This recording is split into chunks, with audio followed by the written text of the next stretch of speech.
patología anexial. Cuando hablamos de patología anexial, tenemos que referirnos que el anexo está constituido por el ovario, la trompa y el ligamento redondo. ¿Cómo identificamos el ovario?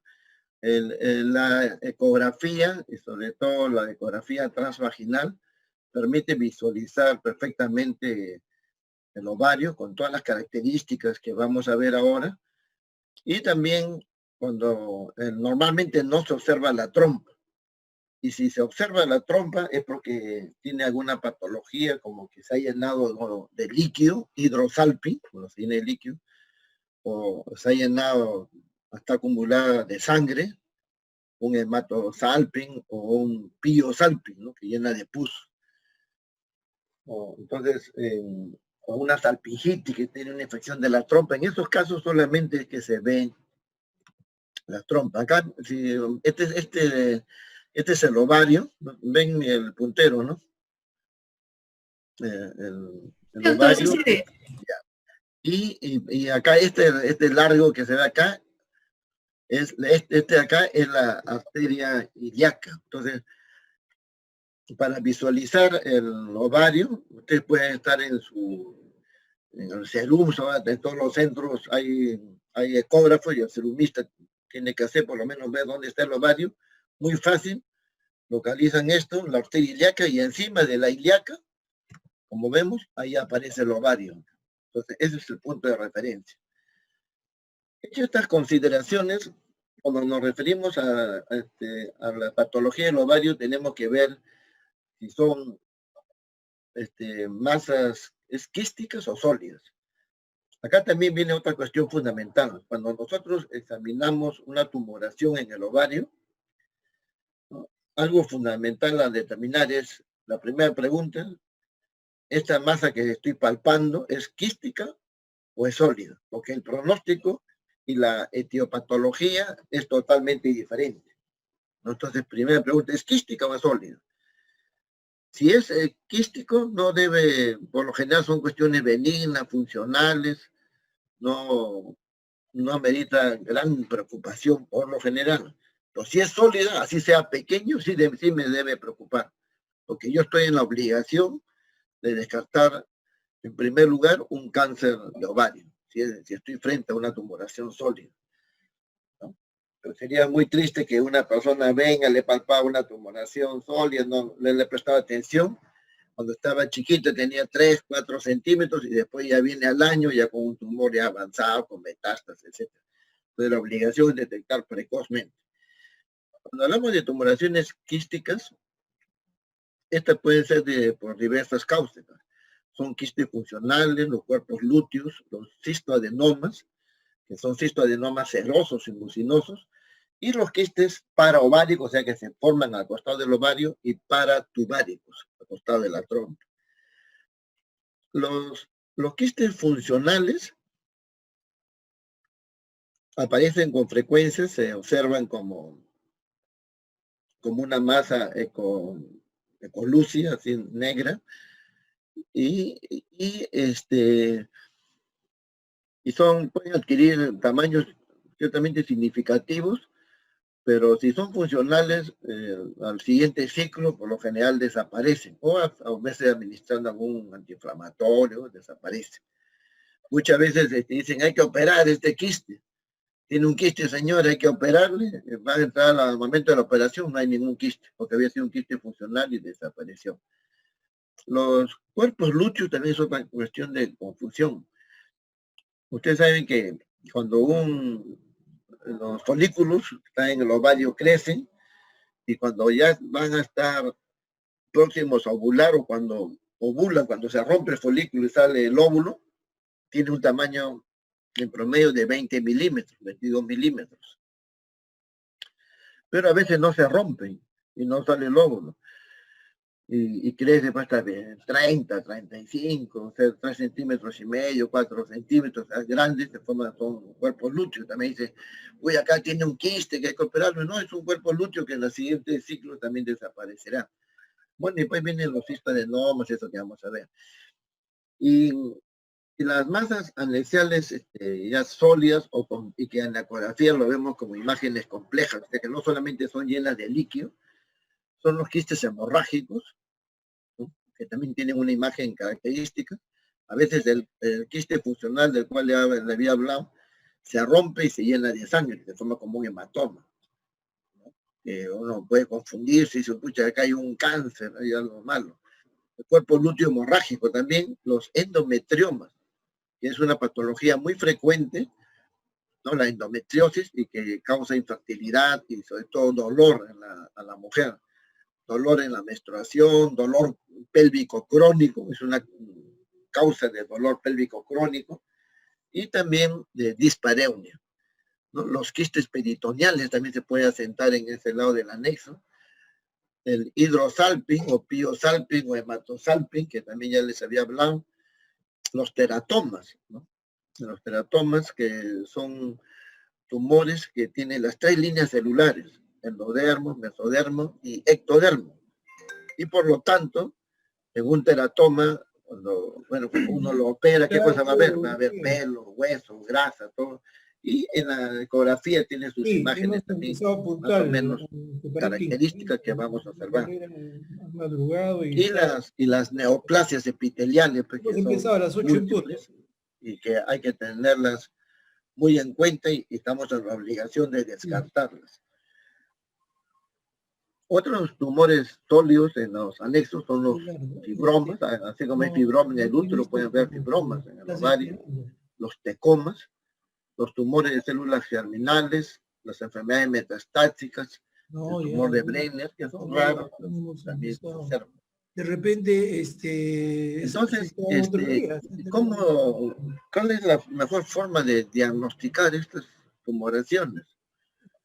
Por ahí hecho, primero, como en todo en medicina, una buena anamnesis.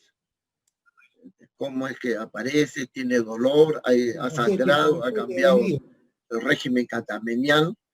Esas 28 de octubre. Son preguntas muy importantes y básicas. La anamnesis. ¿Cómo es el dolor? ¿Qué tipo de dolor? ¿Dónde se irradia? Uno tiene que ser minucioso, porque de ahí uno va configurando más o menos el examen físico, pues hay que palpar, hay resistencia, hay dolor. Si palpamos la tumoración, en primer lugar, ¿qué tamaño es? A veces, no se pone el tamaño, a veces increíblemente, porque no hay un orden. Uno tiene que tener un orden. ¿Qué tamaño es el tumor? 4 centímetros, 10 centímetros, 15 centímetros. ¿Qué consistencia? ¿Es blanda? ¿Es dura? ¿Es renitente? O sea, renitente de que uno lo aplasta, lo suelta y se vuelve a su tamaño normal. ¿Qué superficie tiene? ¿Es rugosa? ¿Es lisa la superficie? ¿Hay movilidad? ¿O está fija la tumoración?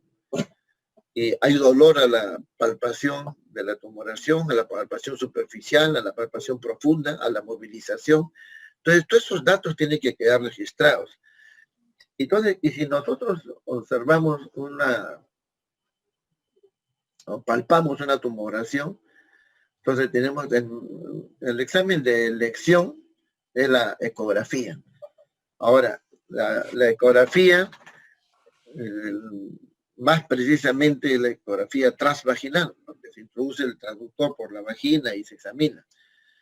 Ahora, en el caso de adolescentes o de mujeres que no han tenido relaciones, entonces tiene que hacerse con el traductor abdominal, por encima del abdomen, observo. Ahí, para eso tiene que llenarse la vejiga.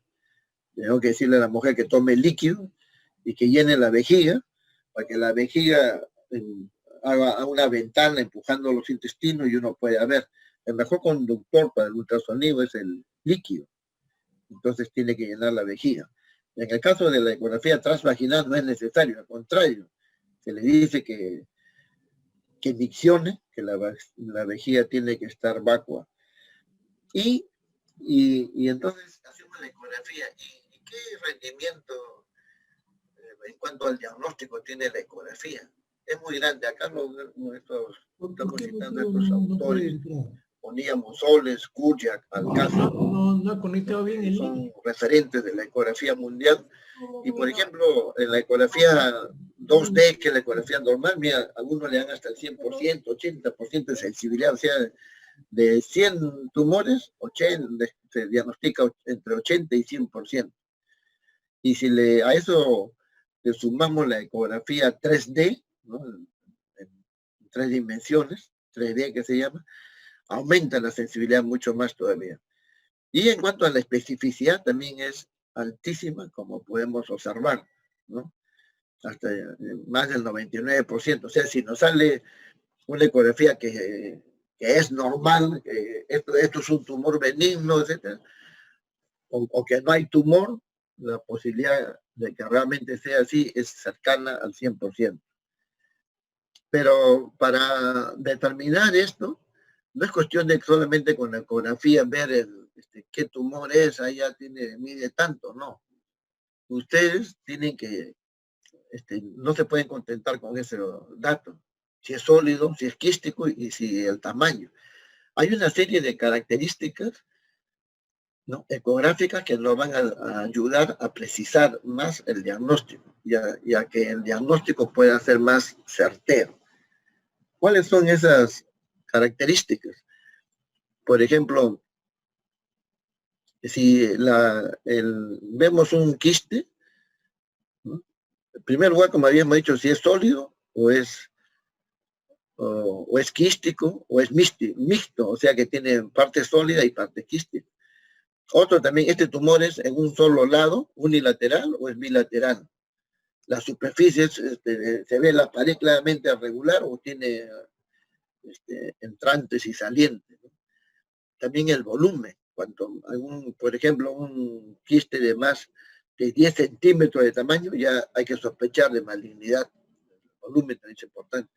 También hay líquido en el fondo del saco del útero, si vemos líquido detrás del útero, en el fondo del saco de Douglas, también hay que sospechar de malignidad. Entonces son datos muy importantes.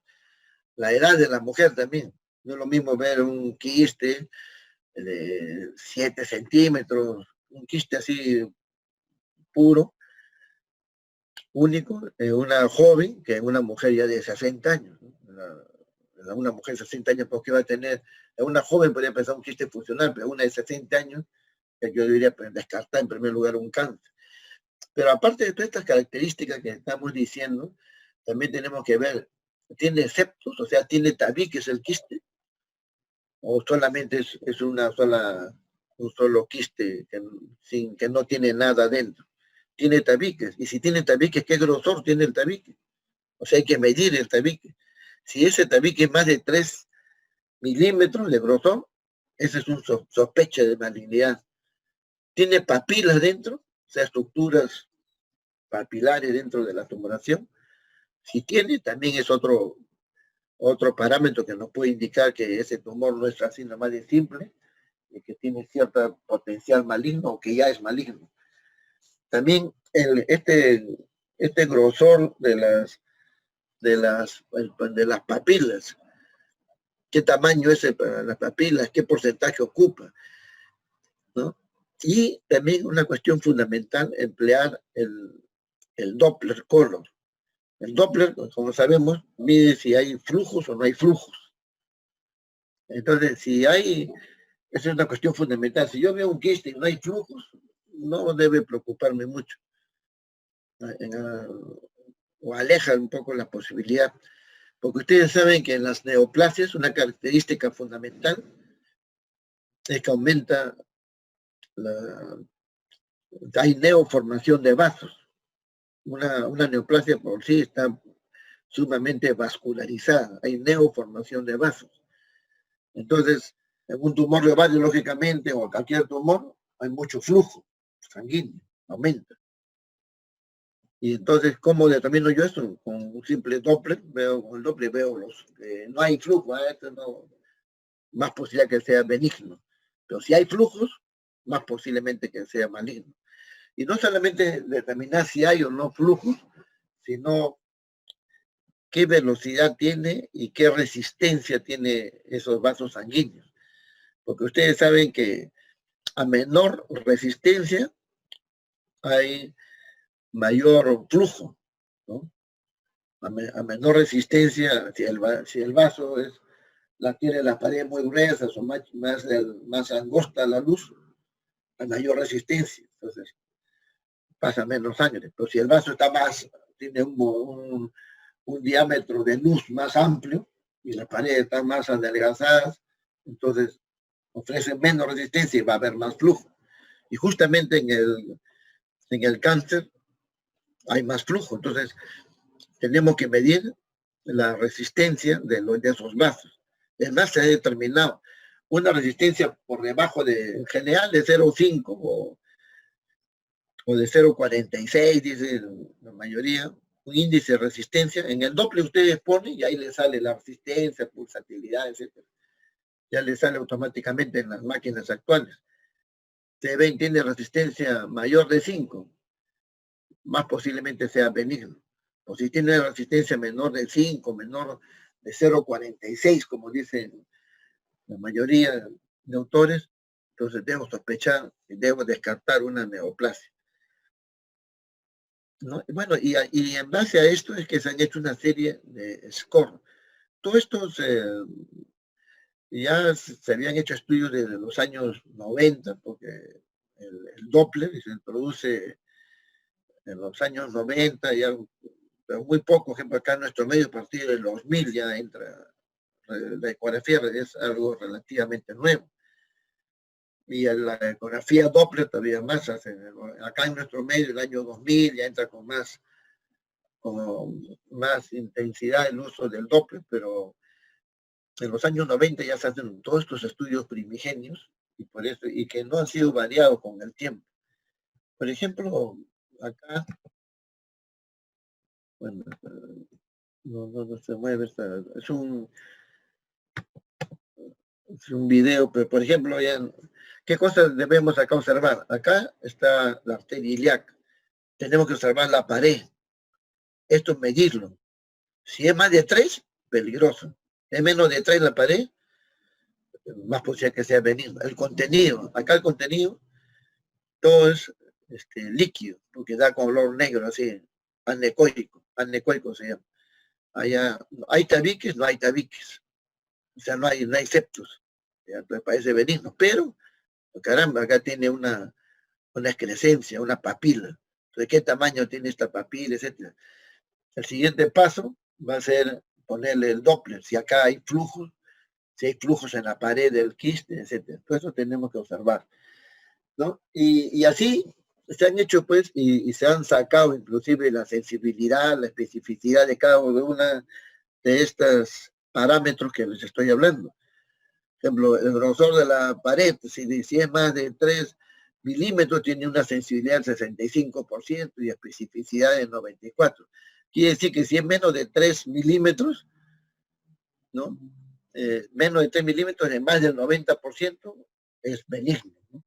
Y así también el líquido es denso, o sea, es puramente líquido, es sólido o es mixto, y así cada uno se va sacando la especificidad y la sensibilidad de todos estos parámetros que le he dicho.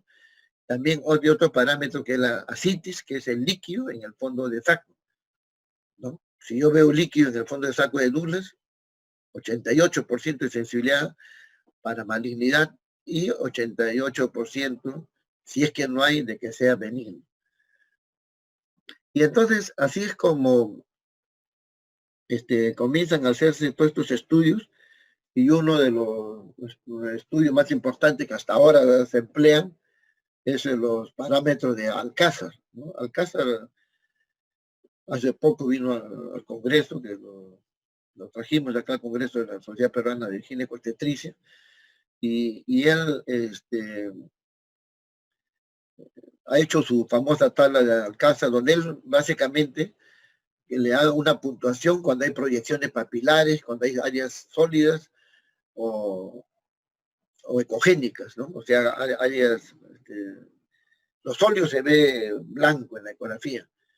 Si hay áreas sólidas, por ejemplo, le pone 4 puntos, ¿no? Y a mayor puntaje, más posibilidad de que sea maligno.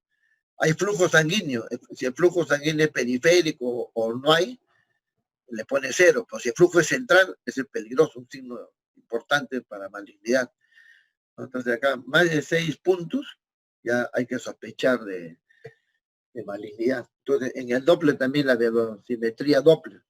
¿Sí? La máquina también mide la velocidad, mide la resistencia, como le digo, y de acuerdo a eso también pongo la tabla, ¿no? Y le da pues una importante, cuando tiene más de 6, da ejemplo acá de 18 pacientes y tenía más de 6 puntos, 17 eran malignos, o sea, es muy sensible estas pruebas, ¿no? Una sensibilidad del 94%, especificidad 95% y valor predictivo positivo, todo más del 90%, o sea que si se obtienen estos datos, la ecografía puede ser, es un arma muy importante y nos ayuda muchísimo con estas altas tasas de sensibilidad y valor predictivo positivo para descartar si estamos frente a una tumoración benigna o maligna, viendo todos estos parámetros. Igualmente, Sansón también hace también sus tablas y no solamente hace así como Alcázar, sino que le agrega el grosor de la cápsula, que le decía, si es más de 3 milímetros o menos de 3 milímetros, si la pared es regular o es irregular, ¿no? Acá, por ejemplo, esa es la tumoración, veo yo el Doppler. ¿Qué cosas veo acá en el Doppler? Que no hay flujo en la pared. Previamente le he medido. También tengo que poner si hay flujo en esta zona, en esta papila. No hay septo, ¿no? Entonces esto me indica que posiblemente sea benigno. Jan Deprez, que es uno de los grandes ultrasonografistas del mundo, él fue el que quizás el más precozmente hizo sus tablas también, ¿no? Y ahí le da importancia a la estructura de la pared, si había también a los septos, y miren cómo cada uno le va agregando ciertas cosas, y Jan Deprez agrega un dato muy importante, el volumen del tumor, lo que le decía, no solamente ver si es sólido, quístico, sino qué tamaño tiene, qué volumen tiene, hay que determinar. Por ejemplo, si tiene un volumen de menos de 10 centímetros cúbicos, le pone 0. O si tiene un volumen de más de 500 centímetros cúbicos, 4 puntos le pone. O sea, más peligroso que sea maligno. Entonces, así vamos haciendo. Ahora, por ejemplo, acá en esta imagen, vemos, este es el útero, este es acá está el endometrio, y acá vemos estas imágenes donde está el ovario, vemos líquido en el fondo del saco anterior, de la parte anterior, y ve esta tumoración es, ¿cómo se podría escribir? Es sólida, ¿no? Porque no es líquida sería negrito, así como esto. Es sólido, irregular, porque no es totalmente sólido, sino que tiene una parte más blanquita que otras, etcétera. Todo eso tenemos que ir observando, ¿no? Para ver frente a qué tipo de tumoración estamos. Y entonces, y así, por ejemplo, acá se comparan los diferentes scores, cuál es mejor, el de Sansón, el de Jan Deprez, el de Alcázar, etcétera. Todos en realidad tienen sus partes buenas y malas. Y en ese contexto, ya en los años 2000, aparece el consenso de IOTA, que es el que hasta ahora se emplea, y ahora ya estamos en el IOTA 5. Justamente del 16 al 18 de octubre, ha habido el Congreso Mundial de la Sociedad Internacional de Ultrasonografía en Gineco-Obstetricia, lo que ha sido virtual, el primer congreso virtual al cual hemos asistido, y ya se presenta el IOTA 5. ¿Qué es el IOTA? El IOTA es el International Ovary Tumor Analysis, son las siglas, IOTA. Y IOTA hace de todos estos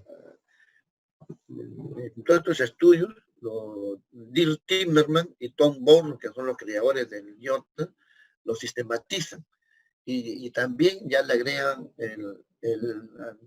un marcador tumoral que es el CA125.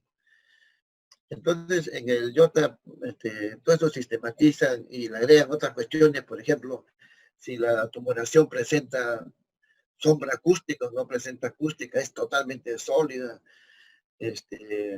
cuánto es de qué tamaño, si es más de 10 centímetros, ya no en volumen, sino en diámetro nomás, etcétera, y se le va dando si las puntuaciones tienen flujo, no tienen flujo, cuánto miden las papilas, etcétera. Entonces, a eso, IOTA le saca un índice de malignidad y tiene un aplicativo. Ustedes, creo que cuesta $5, una cosa muy fácil, entran a IOTA y ahí ustedes entran en la edad de la paciente y ahí le dan los parámetros. El grosor tiene más de 3 milímetros, tanto. El flujo tiene la resistencia, tanto, y le sale índice de malignidad 80%. Tiene que decir, caramba, esta señora tiene altísima posibilidad de que sea cáncer. Le sale índice de malignidad 20. Tiene pocas posibilidades, ¿no? Es un aplicativo que ha hecho IOTA y cada vez lo ha ido perfeccionando, y como les digo, la semana pasada en el Congreso Mundial ya estamos en el IOTA 5. Entonces, también el Colegio Americano de Higiene Obstetricia, el año 2009, hace una revisión sistemática de todo esto que le estoy diciendo y publica pues en su Practice Bulletin. El Practice Bulletin del Colegio Americano resume, periódicamente saca este documento, el Practice Bulletin, que hace ejemplo de preeclampsia. Este año salió en febrero de una nueva revisión sobre preeclampsia, y así va saliendo. Y el año 2009 sacó un resumen de esto que le estoy hablando, de las tumoraciones, cómo predecir los diferentes scores, una puesta al día sobre esta situación. Y después lo ha reemplazado por el Practice Bulletin del año 2016, y de ahí ya no ha habido más publicación. Y el 2016 que le había puesto, y que vamos a ver ahora también las conclusiones de 2016, que es la última revisión que ha hecho la COG, ¿no? Que también es un referente mundial. La COG, el Real Colegio de Gineco-Obstetricia de Londres, el Real Colegio de Gineco-Obstetricia de Australia, Nueva Zelanda, bueno, y la Sociedad Española de Gineco-Obstetricia son los grandes referentes mundiales en cuanto a la ginecología y obstetricia.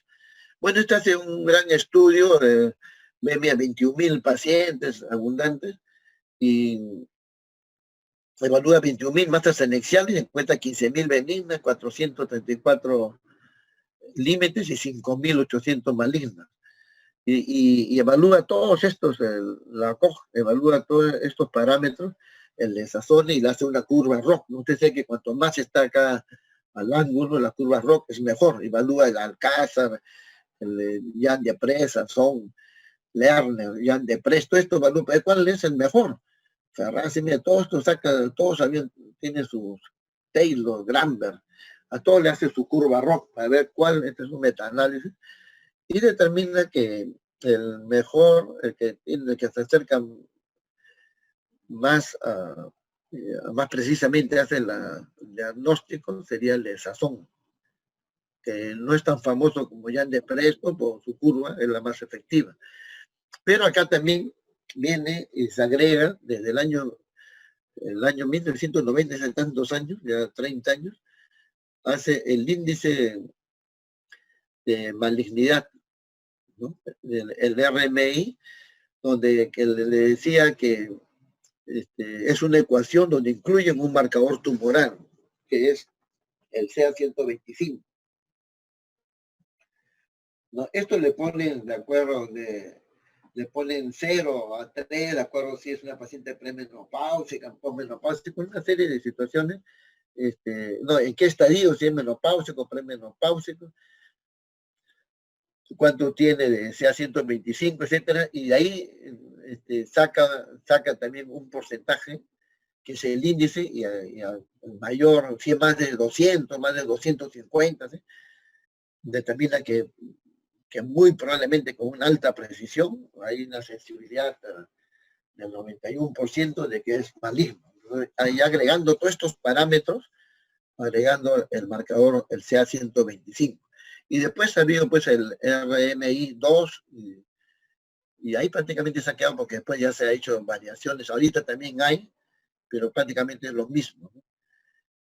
con el RMI, la curva ROC aumenta y acá se compara toditas y se ve que la curva de Sansón es la que tiene mejor predicción y que si le agregamos el marcador, el CA125, los marcadores tumorales para las patologías anexiales, para ser si es benigno, maligno, ustedes deben saber eso, hay 3 marcadores fundamentales, son el CA125, que es el principal, el antígeno carcino embrionario y la alfa-fetoproteína, son los 3. Y también adicionalmente se le puede agregar la fracción beta de la gonadotropina coriónica, ¿no? Pero los fundamentales son CA125, antígeno carcino embrionario y la alfa-fetoproteína. Entonces, por ejemplo, acá nosotros observamos un quiste, caramba, este es un quiste, imagen, pero acá tiene, no es un simple quiste, acá tiene una papila, caramba, y esta papila, ¿cómo es? ¿Es la pared totalmente lisa? No, no es lisa, tiene entrantes y salientes. ¿Qué tamaño es? Acá se mide 24 por 12. Entonces, todo eso se va sacando de acuerdo a las tablas, el tamaño, y ahí lo que falta también es el Doppler, ¿tiene flujo o no tiene flujo? Esta es otra tumoración que es diferente a la otra que estamos viendo. ¿Por qué? Porque no es totalmente líquida, mira, tiene partes sólidas, digamos, tiene unas estructuras ecogénicas, blanquecinas, que quieren decir que son sólidas, y no, entonces, ¿qué será esto? Entonces, acá hay que ver, ¿produce sombra acústica? No produce sombra acústica.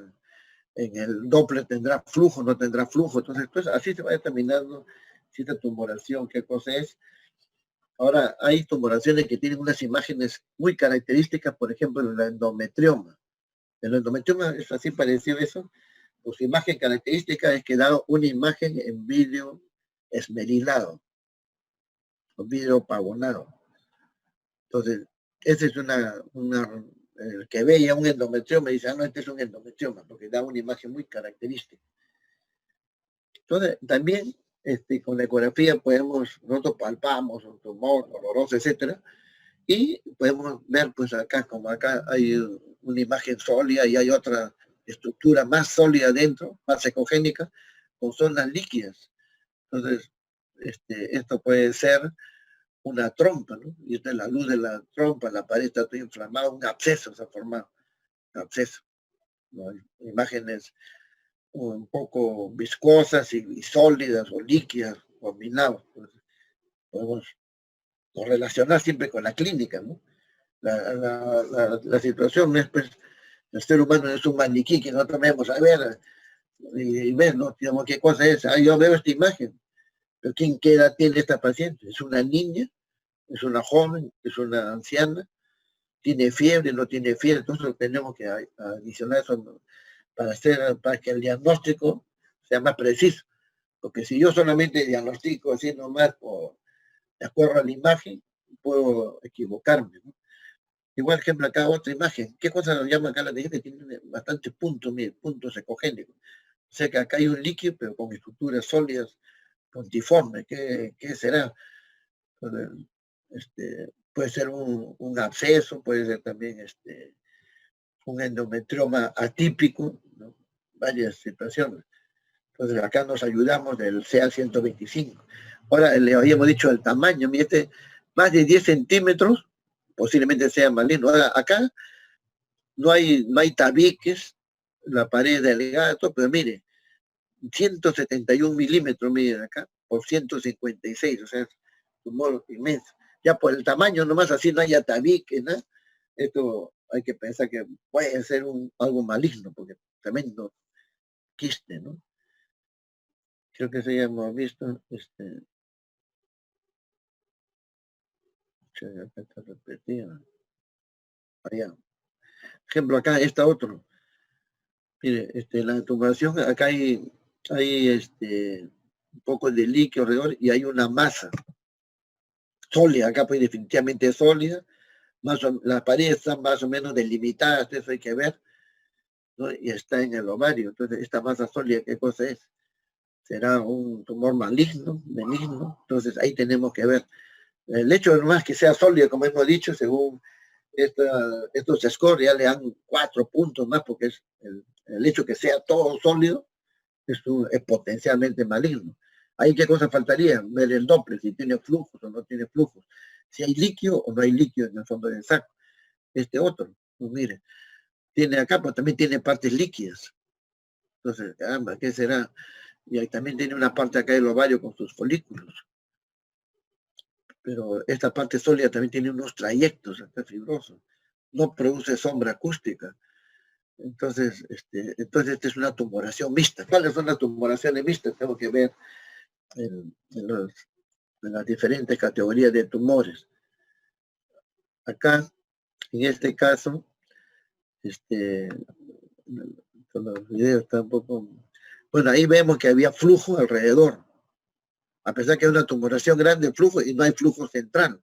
Habíamos dicho que lo ideal es que haya un flujo no es lo ideal, sino que cuando vemos el flujo en el centro de la tumoración, más posiblemente sea maligno. Si es periférico, pero sí, si es periférico solamente, más posiblemente sea benigno. En cambio, acá hay flujo, pero es tenue, es poco el flujo. Pero sí tiene flujo dentro de la tumoración. Entonces, y es sólido. Caramba, esto puede ser maligno. Rojo, ¿cuál es el rojo? Acá es una tumoración mixta, ¿no? Este es verde. Mixta, tiene parte líquida y sólida, y la parte sólida tiene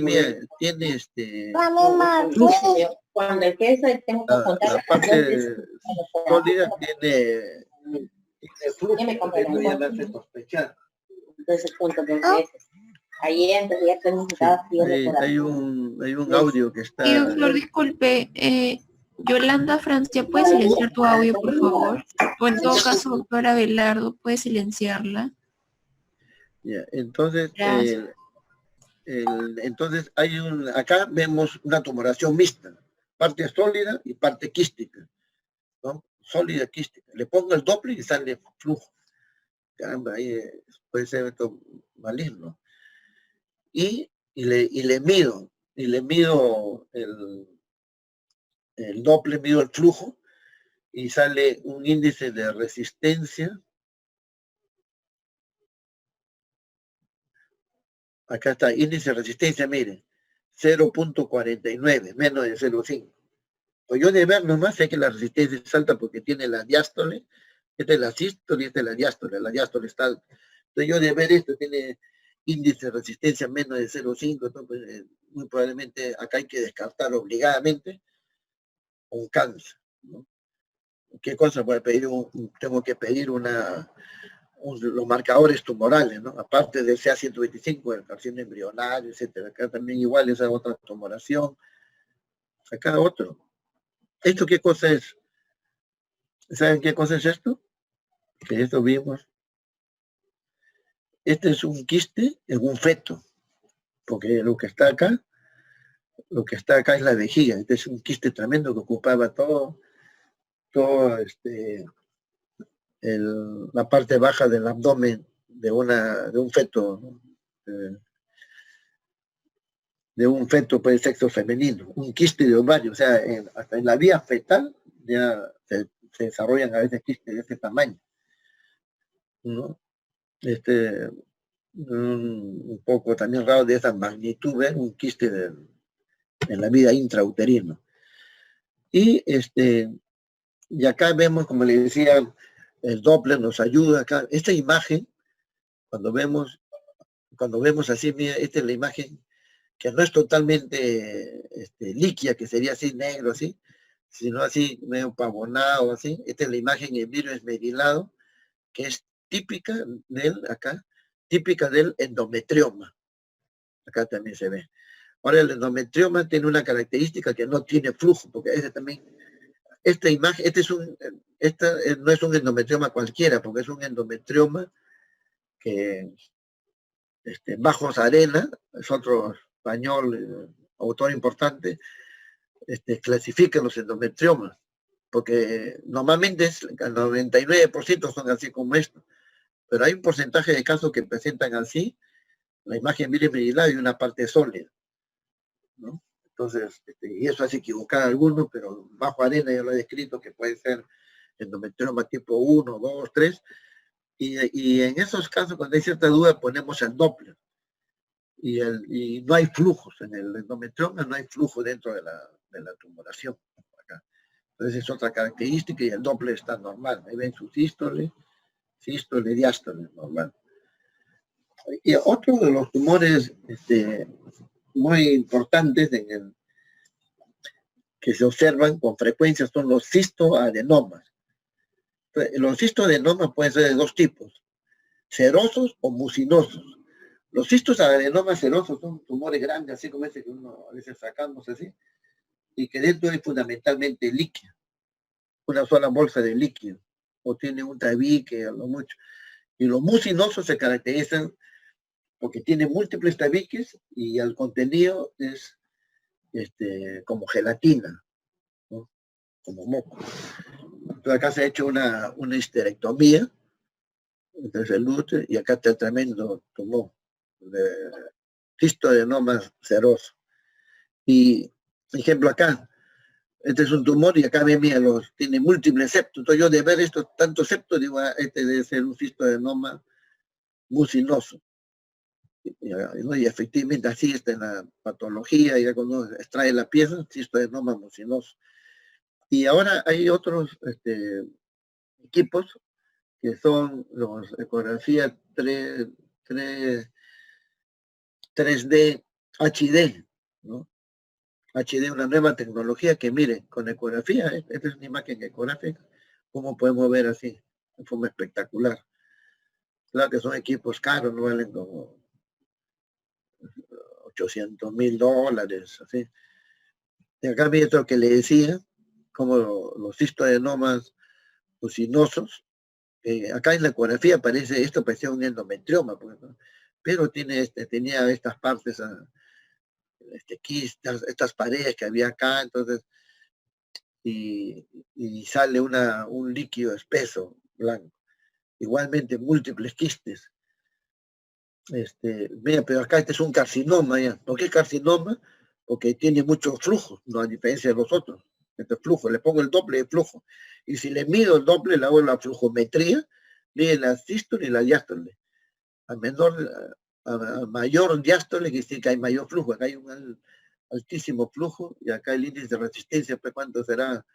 Acá debe ser 0.3, así, porque está casi, la sístole y la diástole casi están al mismo tiempo, alto. Acá está, ¿ves? Y así, a ver, bien, acá dice 0.37. Efectivamente, de verlo nomás se ve que hay una resistencia muy baja. Entonces, esto muy probablemente sea cáncer. A diferencia de este que tiene sus tabiques, este es el cuello, que tiene un quiste en el cuello, el endometrio, pero el ovario tiene, acá está normal, tiene un folículo grande, eso que hay que, a veces también médico le dice, tiene un quiste, y no es un quiste, sino esto es un folículo que está creciendo, y hasta llega a 20, 22, 25, y se rompe y sale el óvulo. ¿Vale? Esas son imágenes del ovario, un ovario más o menos. Este ovario tiene muchos folículos ya demasiado grandes. ¿Qué cosa puede ser esto? ¿O qué puede tener folículos demasiado grandes? Puede ser que sea una hiperestimulación ovárica. ¿Qué cosa es la hiperestimulación ovárica? Es cuando nosotros, una mujer entra a un proceso, un tratamiento de reproducción, quiere tener hijos, y le administramos mucha hormona, entonces los folículos, normalmente uno debe crecer a 20, comienza a crecer a 50 milímetros, ¿sí? Varios. Es un problema muy serio, puede hasta comprometer la vida de la mujer, ¿no? Acá también, estos son imágenes sólidas. Esto había sido de una paciente que parecía, ¿qué es esto? Era una señora ya que tenía más de 50 años. ¿Qué cosa es esto? Decíamos, y ¿qué cosa era? Había sido un absceso, porque la señora comenzó a tener fiebre, etcétera, y había sido un absceso de una señora ya.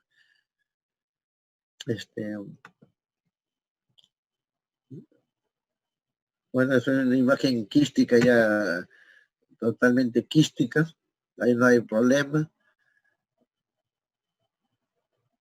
Hombre, esta es la imagen típica de un endometrioma. Mira, tiene la imagen así, que le decía.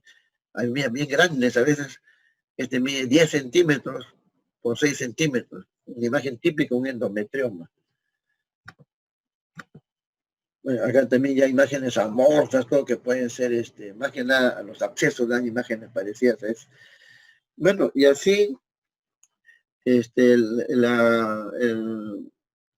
la guía británica del Royal College, el Real Colegio de Higiene Obstetricia de Londres, que es otro referente mundial, también, a pesar que ya habíamos visto que desde los años 90 el índice de malignidad 1, el RM1, el año 2012, dice que sí es muy útil, que lo sigue y le sigue poniendo validez, ¿no? Y hace su fórmula, U por M por CA125. Y si es más de 250, quiere decir que muy probablemente sea cáncer. ¿Qué cosa, en el U, qué cosa pone? Le pone un punto por cada una de las características, si es septado, si es multilocular, si tiene áreas sólidas, si tiene metástasis, ascitis, etcétera, un punto por cada eso, 0, si no hay ninguno de esos, y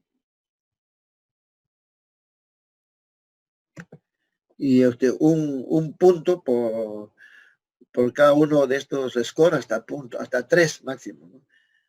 Y en el estatus, acá en el estatus menopáusico, si es premenopáusico, 1, y si es posmenopáusico, 3 puntos. Entonces multiplica,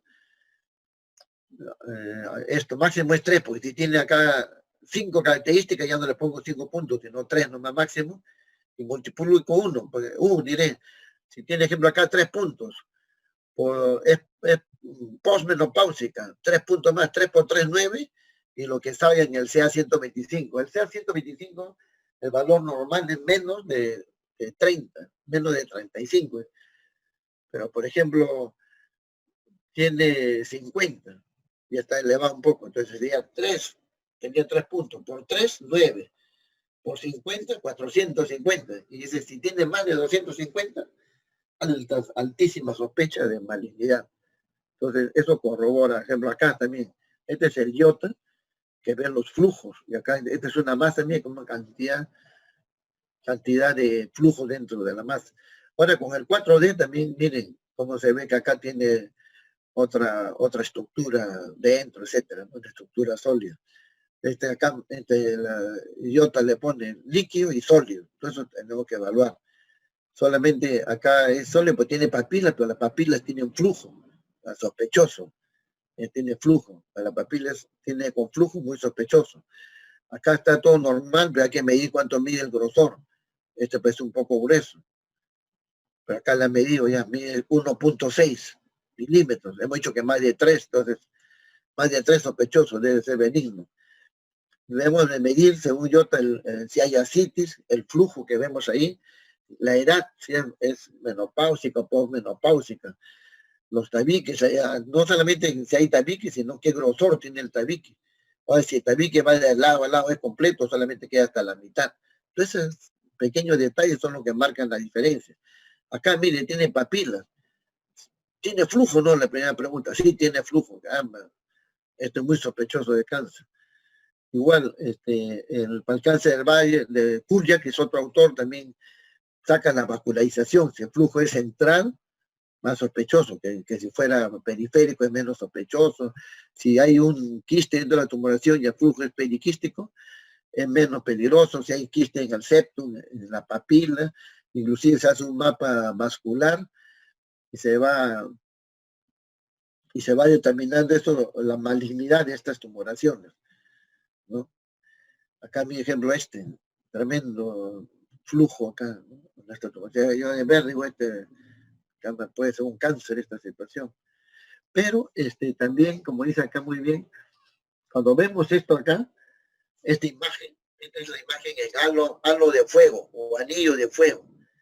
Y esto se ve, pero claro que no se ve así como, en este caso no tenía por qué verse esta acá, pero si nosotros vemos esto, el que no sabe dice, uy caramba, esto puede ser un cáncer. No, es un cuerpo lúteo y el cuerpo lúteo tiene características de un anillo de fuego, pero un ovario de otro tipo, ¿no? Que no hay flujo de acá, un ovario normal, y veo que ha crecido y entonces yo diferencio.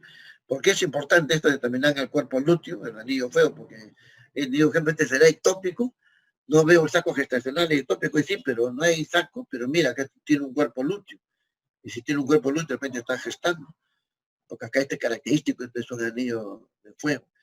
También en las amenazas de aborto, veo esta gestación está yendo mal, etc., por su cuerpo lúteo está de tamaño normal, ya está bien, tiene su buen anillo de fuego.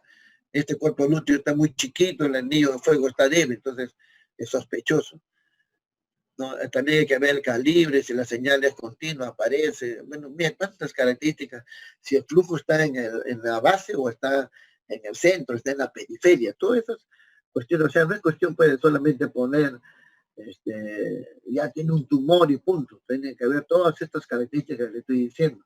La ecografía 3D y 4D también nos ayuda al diagnóstico, ¿no? Por ejemplo, acá se ve en imagen 2D y acá en el 3D vemos que tiene la parte sólida, tiene entrantes, salientes. Mira, acá también, ¿no? Vemos, ¿no? Entonces, acá los septos, las papilas, que le decía, o si hay líquido acá en el fondo del saco de Douglas, si está ubicado o no está ubicado. Y bueno, y también el grupo IOTA, ya es el IOTA número ya 3, acá era que también evalúa también otro alto número de pacientes, y saca ya, acá es cuando saca el aplicativo que les decía, el APP que ustedes entran y pueden determinar el índice. Y pues hay características malignas y benignas. ¿Cuáles son las características benignas? Que sea unilocular, o sea que no hay tabiques, que hay presencia de componentes sólidos, pero menos de 7 milímetros, ¿no? Presencia de sombra acústica. Esto es característico de los teratomas, que a veces son benignos. El tamaño que es menos de 10 centímetros, y no hay flujo al Doppler color. Pero en cambio las características de malignidad son si es un tumor sólido, irregular, si tiene ascitis, tiene papilas, tiene más de 10 centímetros, hay fuerte flujo, intenso flujo. Entonces, todo eso son las características, y cada una le saca un valor predictivo. Y se dice, mire, si tiene uno o más criterios de malignidad y presenta y no hay ninguna característica benigna, entonces debemos clasificarlo como un tumor maligno, ¿no? Si tiene uno de estos criterios de malignidad y no hay ninguno de benignidad, maligno. O si tiene uno más criterios benignos, así de estos que están acá abajo, y ausencia y no hay ningún criterio, ningún signo de malignidad, todos son benignos, entonces debemos decir que es benigno, como con una certeza de mucho más del 90%. Y si el ranking 3, el estadio 3, digamos, o la clasificación 3 sería si están presentes tanto criterios de benignidad y de malignidad, entonces lo ponemos, el resultado es incierto. Entonces, con todos estos datos que son muy simples de ver, podemos ver con una alta sensibilidad y valor predictivo positivo si estamos frente a una tumoración benigna o maligna, ¿no? Y acá IOTA sistematiza todo esto, pues, el tamaño, la porción de las papilas, cómo se miden, si presenta, presenta una sombra acústica, ¿sí? Esto se refiere a que tiene estructuras dentro sólidas que proyectan sombras acústicas, ¿no? Esto, ¿por qué? Pues estas estructuras sólidas que proyectan ondas acústicas pueden ser huesos. ¿Qué tumor tendría huesos? El teratoma, ¿no? Entonces, teratoma, bueno, hay que evaluarlo, pero por lo general es benigno, y eso sí tiene un componente de malignidad, etc. Y justamente acá, ¿no? Los teratomas, ¿no? Que tienen características, tienen partes sólidas y partes líquidas. Partes sólidas y partes líquidas, esto también tiene pelos, grasas, tiene componente grasa. Este es un aparato ecógrafo 3D HD. Inclusive, mire, esto acá son los pelos. ¿Cómo se puede observar con la máquina? Mira, una ecografía de ese tipo, hasta vemos los pelos. Entonces, ¿qué duda va a ser que es un teratoma? ¿Qué tumor va a tener pelos? Mira acá, se observan los pelos. Todo esto, sí, los pelos, como con pelos. Se ven las bolitas de quistes sebáceos en el quiste dermoide o teratoma, bolitas. En niveles, se ven niveles. Acá observamos una parte sólida. Acá es como observamos en el 3D con alta definición. Miren cómo esta es imagen también. Esta es la primera imagen histórica porque es la primera que se hace con este aparato de un quiste dermoide. Y miren cómo se ven todas las bolitas con qué precisión. Y cuando se saca la tumoración, efectivamente ahí hay pelos y todas estas bolitas de grasa, pues, que es lo que da ese aspecto, ¿no? Bueno, para ir terminando, le decía, el año 2016, este es la última referencia que hace el Colegio Americano de Higiene Obstetricia respecto a toda esta patología anexial, ¿no? Evaluación y manejo de las masas anexiales.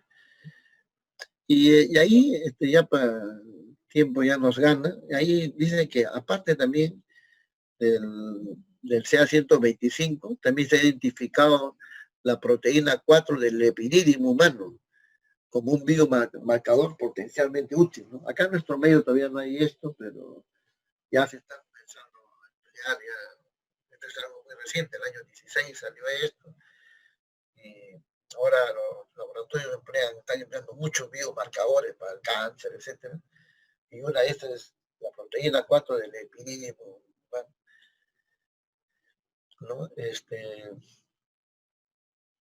La mayoría de las masas anexiales en mujeres postmenopáusicas son neoplasias benignas, como cistoadenoma, pero el riesgo de malignidad es mucho mayor que en las mujeres premenopáusicas.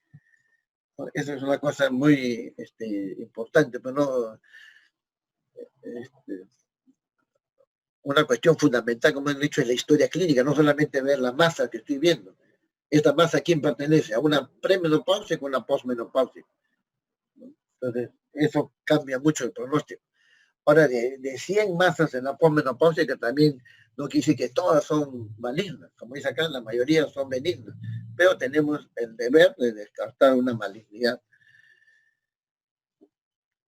Ahora, si esta mujer, así sea joven, pues en la familia vio cáncer de ovario, el riesgo de malignidad aumenta de 1.6 al 5%. ¿Cuáles son los riesgos de cáncer ovario? Nulliparidad, menarquia temprana, menopausia tardía, la raza blanca, infertilidad primaria,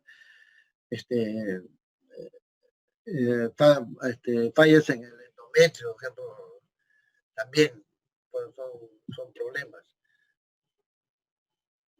Bueno, también, como le decía, también la fracción beta con la gonadotropina también se usa, la alfa-fetoproteína, el antígeno carcino embrionario. Y se han hecho también se están empleando una serie de otras sustancias, pero acá lo importante también, así que el CA125 sí vigente a pesar de tantos años, sí vigente, y ahora se le está agregando esta proteína 4 del epididymo humano, ¿no? Igual acá en este boletín también es parecido a lo que habían dicho en el 2019, lo clasifica en benigno, maligno, en los malignos puede ser también el cáncer, un cáncer del colon que está ocasionando un problema en el ovario. Entre esos es famoso el síndrome de Lynch. Síndrome de Lynch es la asociación de cáncer de colon con cáncer de ovario o cáncer de mama. Entonces, síndrome de Lynch, famoso. ¿Cuáles son las patologías ginecológicas benignas? El carcinoma epitelial, que son los más frecuentes, tumor de células germinales, cáncer metastásico, tumores ligados al sexo, etcétera, ¿no?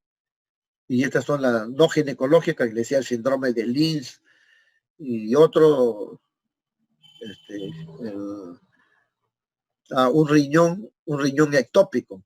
A veces, eso no te hemos tenido en el hospital, tiene un tumor, se ha entrado a operar y era un riñón que estaba en la pelvis, un riñón ectópico. Entonces, siempre hay que ser muy, muy cuidadoso con esta situación. Mire, y esto también es del 2016, que emplean otros marcadores, como es el índice de MIA, es otro índice de malignidad, el ROMA, ¿no? Que es el riesgo de malignidad del ovario, el marcador ROMA o modelo ROMA, y lo siguen empleando el RMI, mire, ¿no? Y ahí se ve pues si es premenopáusica o menopáusica, y por encima de qué cifras. Hemos hecho ya, lo pone, ¿te acuerdan que el colegio, el Royal College, ponía 250 para el RM1? Acá le ponen más de 200 como alta posibilidad que sea maligno. En el Roma, premenopáusico, le pone 1.31 o el otro 2.77. Son marcadores y modelos que se hacen y que se emplean para determinar si es maligno o benigno lo que estamos al frente. Ahora, estos marcadores, acá está la fracción beta-gonadotropina, el CA125, la deshidrogenasa láctica también se emplea y la alfa-fetoproteína. Por ejemplo, el CA125, ¿dónde es? Que sale muy elevado en los teratomas inmaduros, que tienen un cierto potencial maligno, ¿no? Se eleva, pero en el coliocarcinoma a veces no sale así nomás, no se eleva. Lo que se eleva más es la gonadotropina beta. Por eso hay que pedir combinado todos estos marcadores. En cambio, la alfa-fetoproteína en el tumor endodermales, ahí es donde más frecuente sale. Y el disseminoma se caracteriza porque sale más en los se eleva clásicamente la deshidrogenasa láctica. Entonces, en recomendaciones y conclusiones que se hacen, estas son recomendaciones de tipo A, o sea que tienen una base científica sólida. Hay recomendaciones de tipo A, B, C. La ecografía transvaginal es la modalidad de imagen recomendada en caso de sospecha o identificación incidental de masa pélvica. Estamos frente a una masa... Disculpe, no se le escucha bien.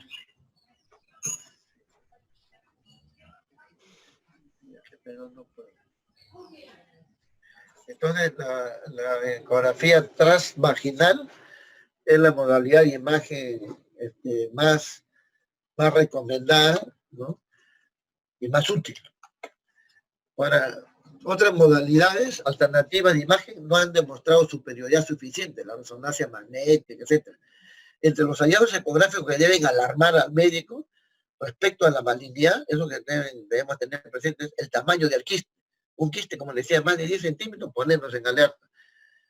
Tiene componentes sólidos, tiene papilas, irregularidad, hay ascitis y el Doppler, un Doppler intenso. Eso es lo que está claramente demostrado, evidencia tipo A. Evidencia tipo B, que tiene, evidencia científica limitada y consistente, que la combinación de un nivel elevado de CA125 y una masa pélvica en una mujer postmenopáusica es de alta sospecha. Pero esto no es una evidencia tipo B nomás. Y las pacientes que tienen estos hallazgos deben ser referidas a un oncólogo. Los quistes simples de hasta 10 centímetros de diámetro hallados en una ecografía transvaginal, ¿no? Pues siempre y cuando sea un experimentado que lo hace, tienen probabilidad de ser benignos. y pueden ser monitoreados a través de estudios continuos de imagen sin intervención quirúrgica. Esa es otra cuestión, miren, hasta 10 centímetros. Acá, nosotros vamos al hospital, el hospital constantemente van a las clínicas de la Solidaridad, sobre todo.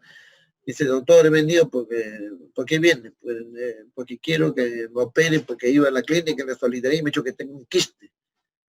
Y pues me están cobrando mucho, y entonces he venido acá al hospital, porque no tengo plata. Ahí vamos a ver, uno le toma y tiene un quistecito de 3 centímetros, de 4 centímetros. Eso pues no es necesario operar. Se opera cuando es más de 5 centímetros y siempre y cuando haya posibilidad de que se produzca una torsión ovárica, que es otro problema también, otra complicación que no le hemos puesto por ahí. La torsión ovárica, cuando el quiste es muy grande, no tan grande, inclusive más de 5 centímetros, pues se puede torcer, ¿no? Y entonces el vaso que lo nutre se pone como una espiral, ya no deja pasar la sangre y se necrosa. Entonces esa es la torsión ovárica. Pero aparte de eso, no es necesario hacer una intervención, estoy viendo pues por quiste de 3, 4 centímetros. Los procedimientos mínimamente invasivos son la ruta quirúrgica recomendada, o sea, con la laparoscopía. Con la laparoscopía nos podemos hacer esa situación. ¿No? La preservación de la fertilidad debe ser una prioridad, hermano. Debe ser una prioridad cuando se hace tratamiento a masas en adolescentes y mujeres premenopáusicas que no hayan concluido su etapa reproductiva. Esta es otra cuestión que vemos. Tienen un quiste en la jovencita y le sacan todo el ovario, ¿no? Entonces, eso también es algo muy negativo, ¿no? Que le saque todo el ovario. En esos casos tenemos que tratar de que se conserve el ovario para conservar la fertilidad.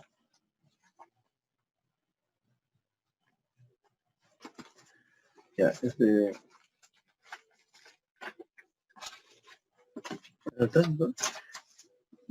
ya. Y otro nivel dice, se recomienda la consulta o referencia a un ginecólogo-oncólogo en el caso de masas anexiales que cumplan uno más de los siguientes criterios. En estos casos ustedes tienen que tener en cuenta si están en una posmenopáusica con un nivel elevado de CA125, hallazgos ecográficos que sugieran malignidad, asitis, etcétera, hay que llevarlo al oncólogo mejor. Y una premenopáusica también, pero y si tiene también los hallazgos de malignidad, lo que hemos dicho, Doppler, tabiques, septos gruesos, asitis, también derivarlo al oncólogo. Y premenopáusica o posmenopáusica con puntaje elevado, al emplear estos modelos o estos índices, ¿no? Como por ejemplo el índice Roma, el IOTA, el MIA, entonces, si tienen estos tan elevados, mejor derivarlo a un ginecólogo o oncólogo. Igualmente, evidencia de tipo B son la evaluación de masas anexiales en adolescentes, es similar a la de las mujeres premenopáusicas. No tengo que evaluarla en forma semejante. El tratamiento de las masas anexiales en adolescentes debe priorizar la conservación ovárica, es lo que le estaba diciendo. La aspiración de masas anexiales, esa es otra cuestión, puede resultar apropiada en casos de absceso tubo ovárico. Aunque acá el tratamiento, cuando estamos en una enfermedad PL, que es la antibiótico terapia, pero también en algunos casos para preservar la trompa, etc., podemos aspirar, bajo guía ecográfica, aspirar y hacer cultivos y aspirar esas sustancias. Puede emplearse en ciertos casos, ¿no? Pero siempre con una terapia antibiótica. De lo contrario, se contraindica la aspiración de fluido quístico, ¿no? Y también si hay sospecha de cáncer ya no debe hacerse eso. Y acá está lo que yo le decía, la torsión anexial, ¿no? El quiste a pedículo torcido, tumor a pedículo torcido, en mujeres que quieren seguir siendo fértiles, debe ser tratada mediante reducción de la torsión con cistectomía ovárica concomitante para la patología ovárica identificada. ¿Por qué le digo esto? Adicionalmente, ¿cómo cambian las situaciones? Tradicionalmente, cuando una mujer tenía una torsión ovárica, ¿qué cosa es lo que se hacía? Se decía de que estaba contraindicado, bueno, destorcerlo, digamos, ¿no? Reponer girarlo el ovario para que la arteria que está hecho como un espiral, volverla a su nivel. Decía que eso era un sacrilegio. Cuando vieron residente, que era un sacrilegio, decían, no se toque, se saca todo el ovario. Y decía, porque no se hace ese procedimiento, porque si no todo se pueden pasar sustancias tóxicas que se han acumulado ahí. Claro, porque puede haber como una peritonitis, como ya no pasa sangre, se necrosa esa zona y puede haber peritonitis. Pues decía, si yo lo desenrollaba, esa torsión, puede pasar estas toxinas a la sangre, se produce una septicemia, sepsis, muerte, etcétera.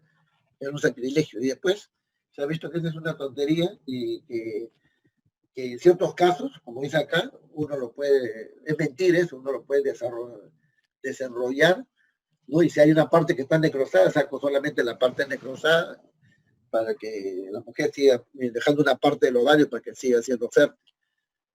Y estas son ya recomendaciones tipo C, que son fundamentalmente opiniones de expertos, ¿no? No tienen una evidencia de estudios sistemáticos, etcétera.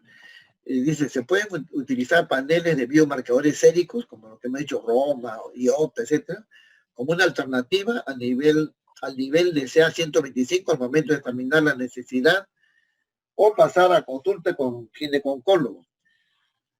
O sea que a veces pues el CA125 sale elevado, y no sale elevado porque haya un cáncer. También hay otra condición que eleva el CA125, hay que tenerlo en cuenta, y que no es cáncer, es el endometrioma. El endometrioma produce infertilidad, pero es una situación benigna, no es cáncer. Y sin embargo, el endometrioma se eleva el CA125.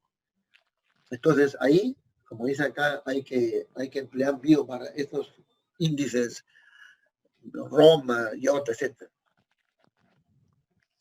Ahí dice, en adolescentes prepúberes, jóvenes y personas que no han tenido relaciones, se recomienda la ecografía transabdominal. Es lo que les decía, ¿no? Aquí no la vejiga, se les de transabdominal.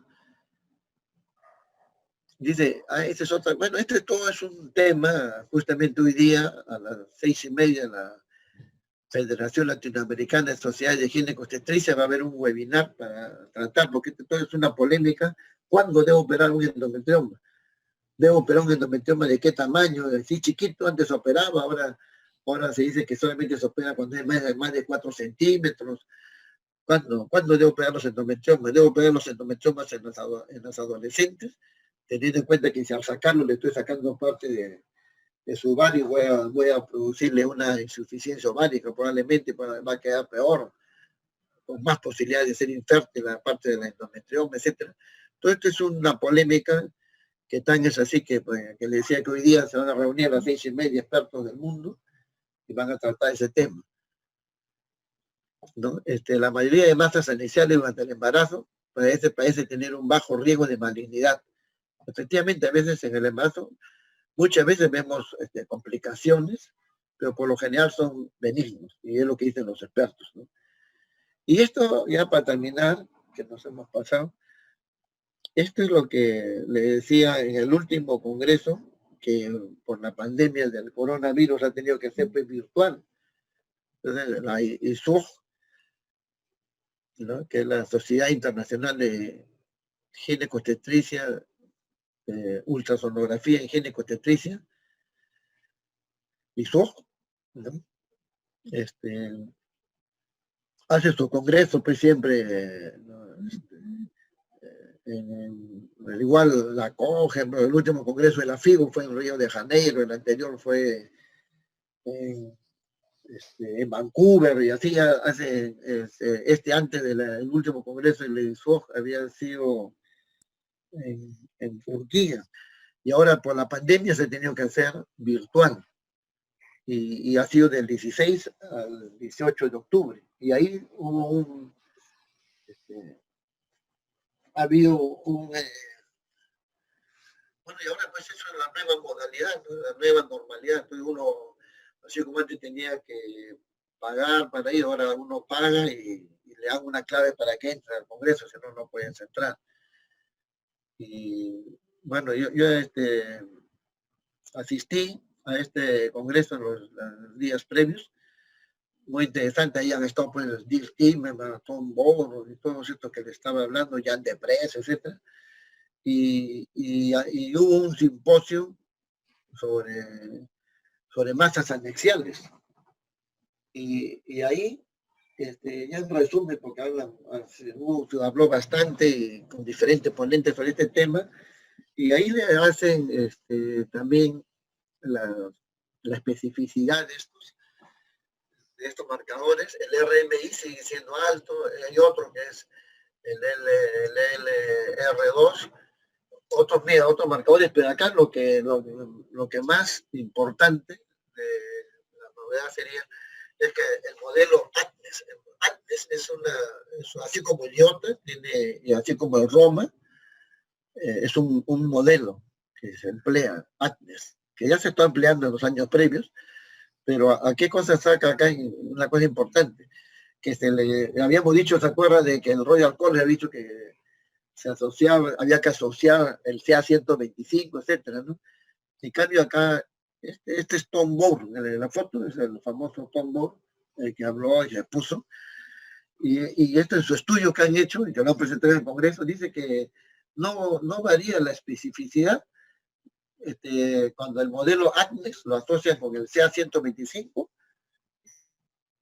o no lo asocian con, o sin CA-125 es parecido, o sea, esto ha sido hace unos días, o sea, cambia también muchos de los conceptos que estamos teniendo. Bueno, pues ese es un modelo, ¿no?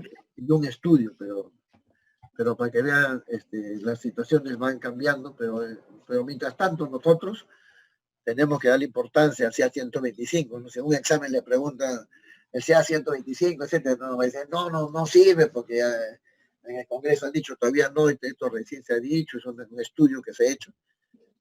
Pero lo importante es que el modelo ATNEX se suma a a estos modelos como Roma, MIA, IOTA, y es muy útil, ¿no? Y acá evalúa las diferentes sensibilidades. Hora, doctor. Y el ATNEX. Sí, justo ya terminé con esto. Muy bien. Ya, exactamente, a la hora. Okay. Ya, muy bien. Gracias, muy bien, Abelardo. Gracias, creo que efectivamente me he pasado. Estaba esperando que me avises. Gracias, doctor Cabrera. Si hay algunas preguntas, por favor, adelante con las preguntas. En el chat, me parece que están.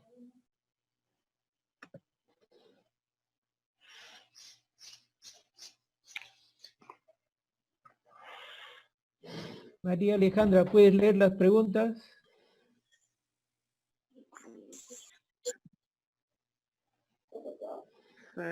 Doctor, buenos días.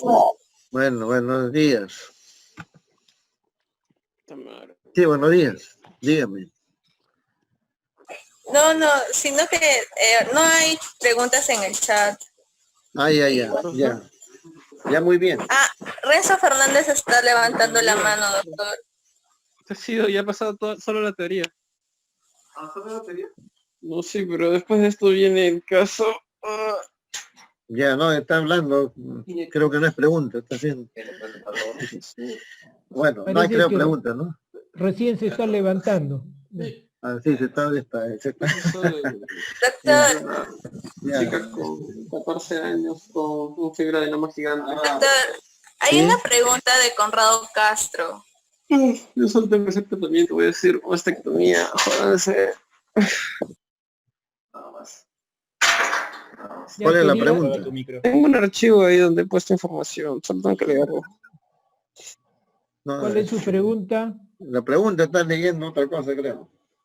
Ya, doctor, la pregunta dice, quería preguntarle cuál de los sistemas de diferenciación de masas anexiales se usa principalmente, Stasson, De Vries, Alcázar JRM.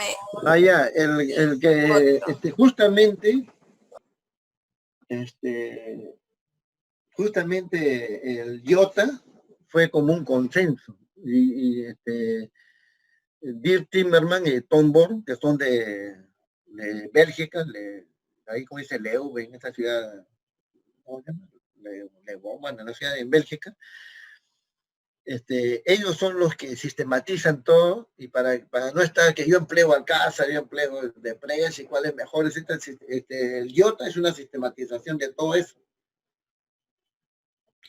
Entonces, el que se emplea, y es como un consenso, es el IOTA. Entonces, todos debemos emplear IOTA para la evaluación de las masas anexiales. Pero cuando yo quiero determinar, bueno, y el IOTA también, también nos saca un índice de malignidad, ¿no? Pero yo para la evaluación, yo tengo que seguir las pautas de IOTA. ¿Qué me dice IOTA? IOTA es un resumen de todos los estudios de Jan de Press, Alcázar, Sansón, Taylor, etc.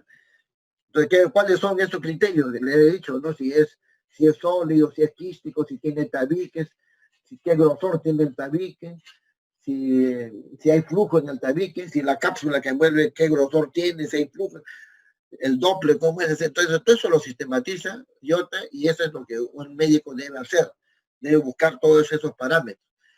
Entonces, IOTA saca su índice de malignidad, pero en cuanto al índice de malignidad, sí hay variaciones. Hay el índice Roma, el RMI, ¿no? que lo recomienda el Royal College. Por ejemplo, ahí sí no hay un criterio uniforme, pero el que más se usa en todo caso es el índice de malignidad de IOTA, ¿no? Y ahora con esto, la novedad es que Tom Born y Dirk Timmerman, que son los creadores del IOTA, ahora ellos mismos en este simposio están proponiendo el ACNES, que es otro modelo parecido también. En esencia es más o menos parecido, pero ellos en su estudio lo consideran que es un buen índice, ¿no? Un buen indicador para determinar malignidad. O sea, también si uno se ve ahí, también las variaciones no son muchas. Entonces uno dice, puede decir, yo empleo IOTA, pero otro dice, yo empleo Roma, y también le puede ir bien, ¿no? No es que haya muchas variaciones. Pero en todo caso, lo ideal sería usar IOTA. Y además que tiene su aplicativo, que le dice que pueden entrar, cualquiera puede inscribirse, ser miembro de IOTA y sacar los índices de esa forma. Muy bien. Muy bien, doctor Cabrera, muchas gracias. Gracias, señores alumnos. Damos por terminada la clase.